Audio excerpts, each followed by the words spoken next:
Once a year, the best supermoto riders from around the world convene to see which country is the fastest.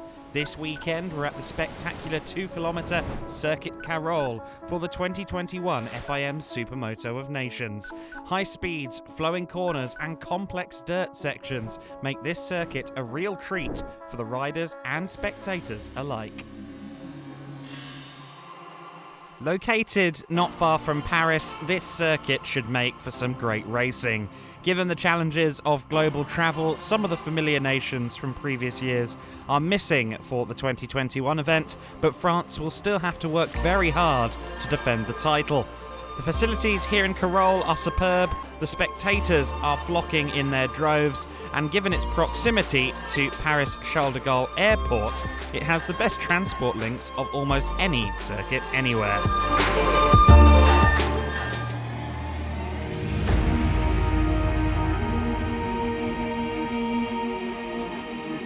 As final preparations were underway, we heard a little more about the track from some knowledgeable tour guides. This is one of the important part of the track for Circuit of Carol, the first off-road part. I prefer the outside line for take a good speed, for make a double jump and a triple jump and take outside line. For me is too fast to inside. Here is important for pass another rider in the race. C'est un virage assez important. This is a very important and also quite difficult curve. The bottom is covered with gravel and therefore it is easy to lose control of the front. And the rear, it is quite complicated. Once we arrive at the exit on the asphalt part, we have to keep constant and progressive acceleration by taking a wide exit.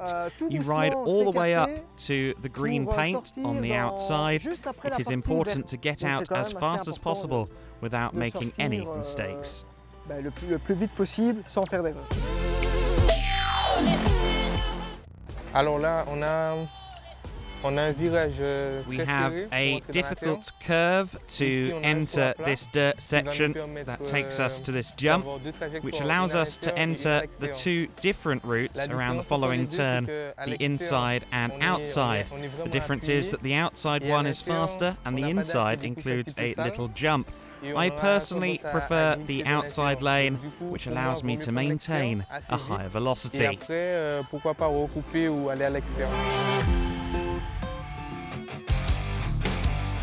So then, let's take a look at this circuit at a slightly higher pace. They're off the line and it's a fairly short blast down to a sharp left-hander. This is a great passing opportunity before heading onto the dirt.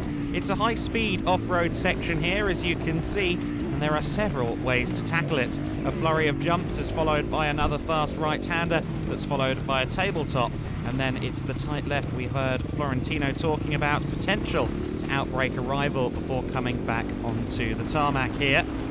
The tarmac is very fast and flowing. We'll see some serious speeds and edge-of-seat slides here. Through the S-bends, it will be important to hold on to the back of your opponent. Staying close is vital if you're to take any of the other overtaking opportunities on the lap. Out of the S's then, this long right-hander, building up speed through the corner, opening up only briefly before we squeeze the brakes as we turn into the second dirt section. Another potential opportunity for an overtake, dropping downhill before a rough and ready left, where I suspect grip is at a premium on the inside. Building speed as we turn left back up the hill, plenty of air as the track then begins to narrow. Slow it down as we approach the chicane, back onto the tarmac for a few seconds. Another chance to open up the taps before a tight right hairpin bend. We will approach the dirt once more, if only briefly. Over the last jumps before heading onto this very quick back straight, probably one of the fastest sections we will see all year. It makes a great opportunity to get a slingshot out of the previous corner and an equally great opportunity to be brave on the brakes here. at this 180-degree right. Sure, we're going to see some overtakes at this corner, and that is the final corner. The finish line is all that awaits from here at Carroll. Qualifying in the Supermoto of Nations is handled with racing among the 3 groups of riders nominated ahead of the weekend. First, we see the Group 1 riders. Thomas Charret of France and Ferran Cardú of Spain were side by side early on, with Cardú assuming an early lead, but by the end of lap 2, the world champion was through. Cardú would have a moment and fall back, while Thomas Charret continued to lead the way and would eventually claim the first win of the weekend. Tom Charret in his regular position. On to Group 2, and Germain Vincent was on a mission to follow that result for France. Off the line, the Czech Republic's Milan Sitnianski would lead. However, he would only do so briefly. Vincent was in the lead before the end of the first lap. Sitnianski would ultimately be only classified 7th place, owing to a penalty for noise limit violations. Further back in the order, Yuri Catherine took on David Jimenez in a fight. Here we see the two of them. Catherine would prevail for 4th position. Out front, Vincent would lead until the finish, well clear of Italy's Diego Monticelli, who came home in 2nd.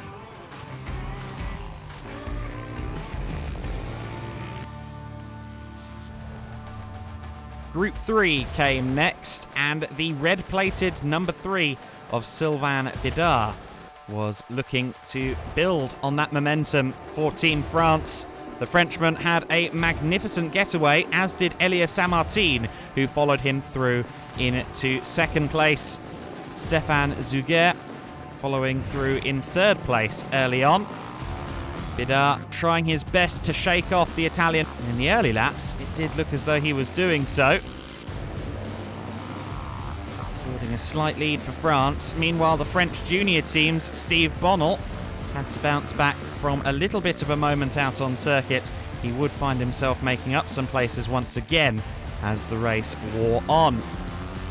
The Italian was closing in on Bidard as the race went on.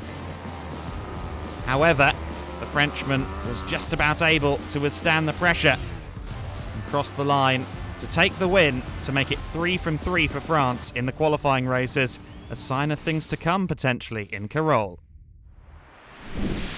So then, race number 1, and it is the French riders that will be leading both of the groups. The grid effectively split into 2, with the first group following the second group on track. So it will be Vincent on the number 2 bike on the pole position. So that's Monticelli alongside him. Yes, Monticelli into the lead. The Italian rider takes the early lead here at Carroll, but he's got 12 laps to withstand the pressure. And so we see there Filippetti trying to find a way around Thomas Gillison of Sweden on the 68, but that looks like a very wide motorcycle at the moment for the Italian rider. Monticelli at the head of the order, as we said. And look at that, already challenging for 3rd place is Thomas Charret. So Charret will have started outside the top dozen on the grid effectively. He would have been the pole sitter among the Group 1 riders, so behind all of the Group 2s, and he's already chasing down the top 2 in the race. Thomas Charret knows what he's doing around this circuit. All over the back of his countryman. Monticelli looks over the shoulder. He's aware that there's quite a lot going on behind him, with Charret now up to 2nd place. So Thomas Charret on the TM. We'll try and hunt down Monticelli. Of course, those two teammates normally. Seems that we've lost Vincent from the picture there. I believe he's had a moment further back in the order now.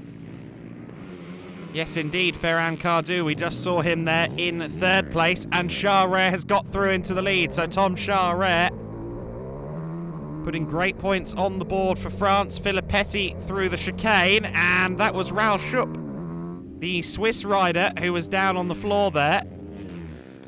He does collect the bike and get going again. And look at this fight. The French junior, Catherine, leading a huge pack. Milan Sitnianski chasing. No such concerns for Tom Charret, though.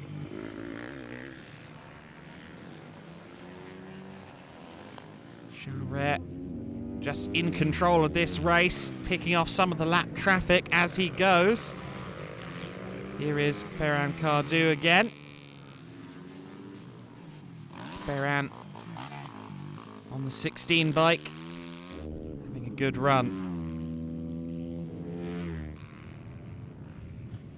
But Tom Charret again asserting his dominance, showing us why he is an 8-time world champion in S1 GP. He's going to have to fight hard with Mark Reiner Schmidt for a 9th title next time out at Castelletto Branduzzo, as we see this scrap continue.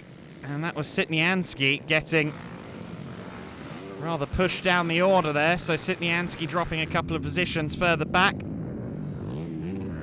Continue to follow Charret, though.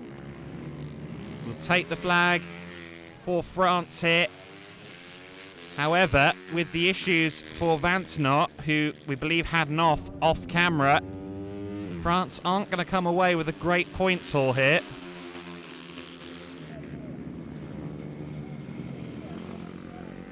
Last lap. Pop of a wheelie and a win for Thomas Charret. France have taken every victory so far this weekend on the road. Monticelli, Cardew and Jimenez 3rd and 4th, Milan Sitnianski in 5th.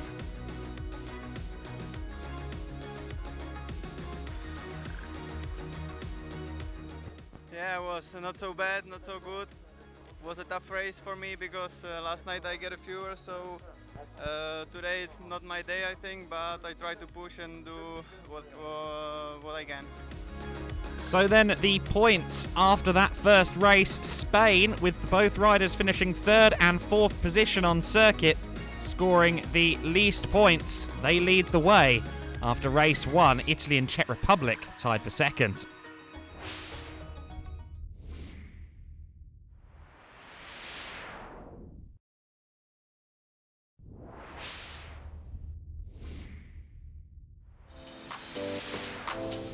The defending Supermoto of Nations champions, France, are of course in home territory here in Carol as the team pursues its 10th Nations win. There is no lack of home support for Charret, Vansnot and Bidart on the spectator banks, but the rival teams are also received warmly by the Supermoto faithful. You see representatives from all of the teams on the pre-race festivities taking place on the grid, and that included the beautiful Supermoto of Nations trophy presented to everyone by the French team. Will they go back home with the trophy once more in 2021?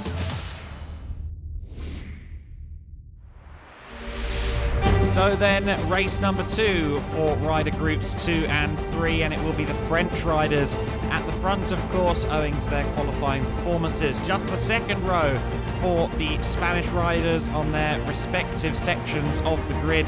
Of course, the Group 2 riders starting ahead of the Group 3 riders on the grid.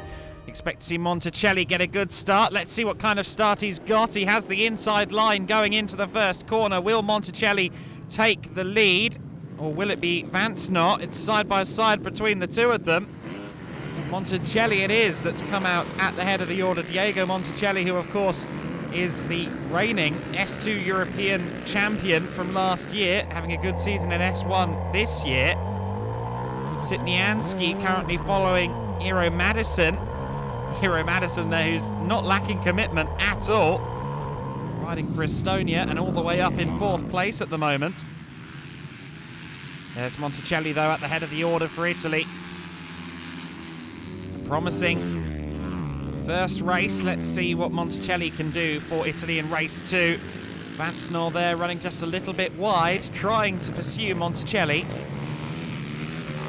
That's Raul Schupp in 3rd place. There's Prance Pals, another Estonian rider. To see Prance alongside Patrick this weekend. Steve Bonnell just going past someone there, so someone's gone down. Not sure who that was. Steve Bonnell, though, making up another position for the French junior team. It was Eero Madison. Oh, that's such a shame. Eero Madison was having a really good run up as high as 4th position. And now he is down and out of the top 10. And his realistic return to S1 on the world stage, I suppose you could say, for Madison. Vance-Nor, meanwhile, still pressuring Monticelli as the pair go through the very smooth dirt section. You can see that smooth line developing. The number 5 of Catherine, meanwhile, holding off Bidar, Sitniansky, Jimenez, among many others. Huge pack of bikes over the jump there. This could get very interesting on the fringes of the top 5. Now Catherine having a good run, holding them all off.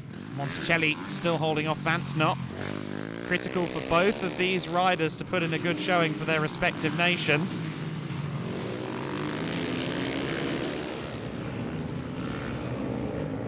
A moment. Vance-Nor through. Okay, so Vance-Nor has gone through. He's got past Monticelli now, but he's down. Down. Oh no, Vance-Nor with a moment there. Germain, Vance-Nor, Marshall. Looks like he's going to remain in 2nd place. He had the lead only briefly. Sadly, has fallen down the order now. Well, not down the order, but fallen out of the lead. He's now a distant 2nd place. Diego Monticelli on the penultimate lap. Looks like this is going to be a comfortable ride home for the Italian. On board with Steve Bonnell for the French junior team once again. Steve making some real progress in this one. Dives to the inside here. Good move, very good indeed. And Steve almost taking out the camera there as they go over the jump in that huge pack of racing. Number 6 of Bonnell. A very good run indeed. Meanwhile, the best run of all goes to Monticelli, who comes across the line now and takes the first non-French win on the road all weekend. Vance-Nor in 2nd, Sitniansky 3rd. Then it's Raul Schupp and Yuri Catherine rounding out the top 5 in that one. Good run from Steve Bonnell to get up to 6th. We got off to a good start. Afterwards, I tried to keep a good pace. I made some small mistakes. Halfway through the race, Vance-Nor came fighting again. He passed me a bit dirty, but I immediately came back on him. I overtook him again. There was a little contact. I had a great race. I'm very satisfied. So then, that result for Monticelli puts Italy at the top on 19 points. The French team's tied for 2nd on 25, then the Czech Republic and Spain all the way down to 5th. Poor results for both riders in that one.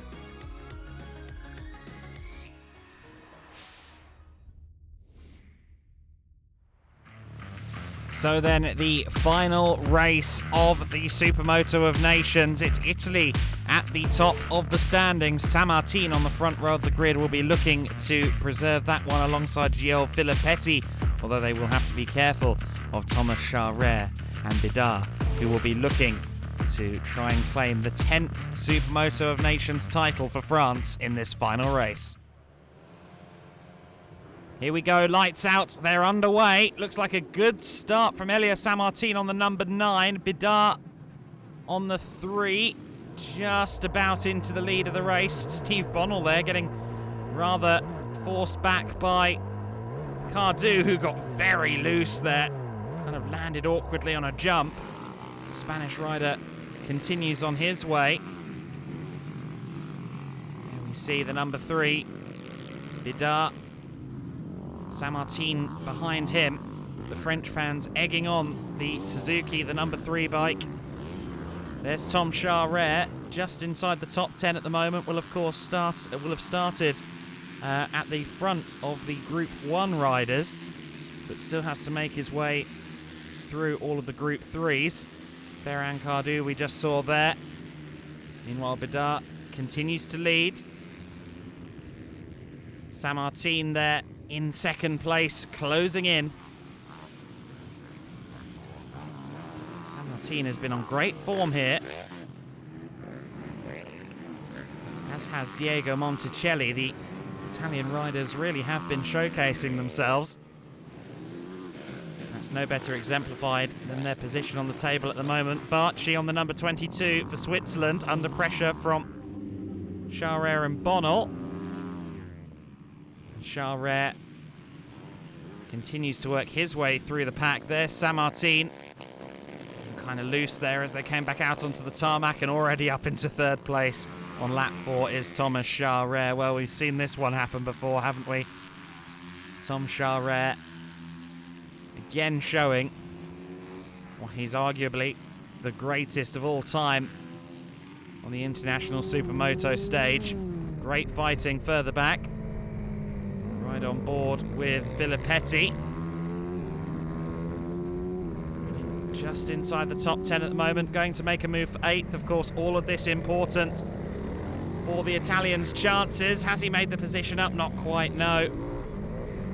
Trying his very best, though. Over the jumps, takes the inside line. Doesn't seem to be favoured by the majority. Remains in P9 for the time being. There's Charret up to second place, so Charret, next target is this man, Elia Saint-Martin. 2 TMs and a Suzuki in the top 3, but it's the nationalities rather than the manufacturers that count. It's Italy versus France at the head of the order. And 2 very worthy representatives as well.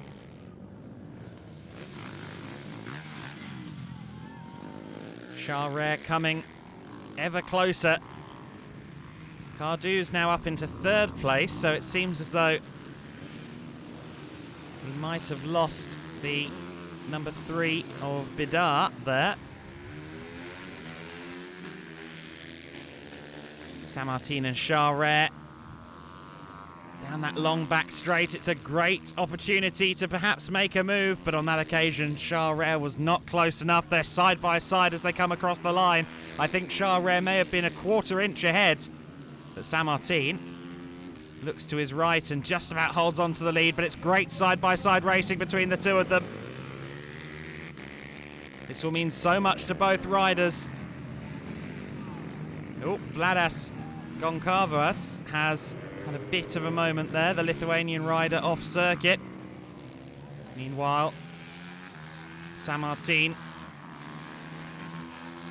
may have this win sewn up. Will it be enough for Italy to claim the crown? And will Charret settle for second place?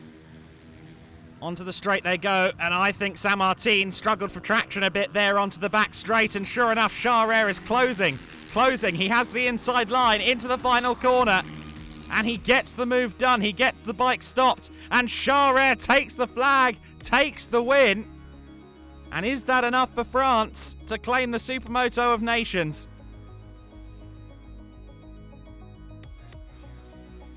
Here are the standings for the race. Charret, Saint-Martin, Bidart, Cardu, Steve Bonnell and Petr Vorlacek. The top 6 in that one. And now for the nations standings, and France have taken it, their 10th nations title ahead of Italy, the junior French team in 3rd, Czech Republic and Spain. Rounding out the top 5, a brilliant effort from the French riders to claim another crown. And the celebrations in and around Carol are going to be quite something to witness, not just for the senior team. The juniors have done a commendable job as well. 2 French teams in the top 3. Slightly dejected body language for the Italian riders and crew members. Ahead of the 3rd race, they looked set to claim the crown, but it went to France. The 8-time world champion Tom Charret leading his team, leading his crew to a great success. And look at the smile on his face, look at the smile. For my first time here, was incredible.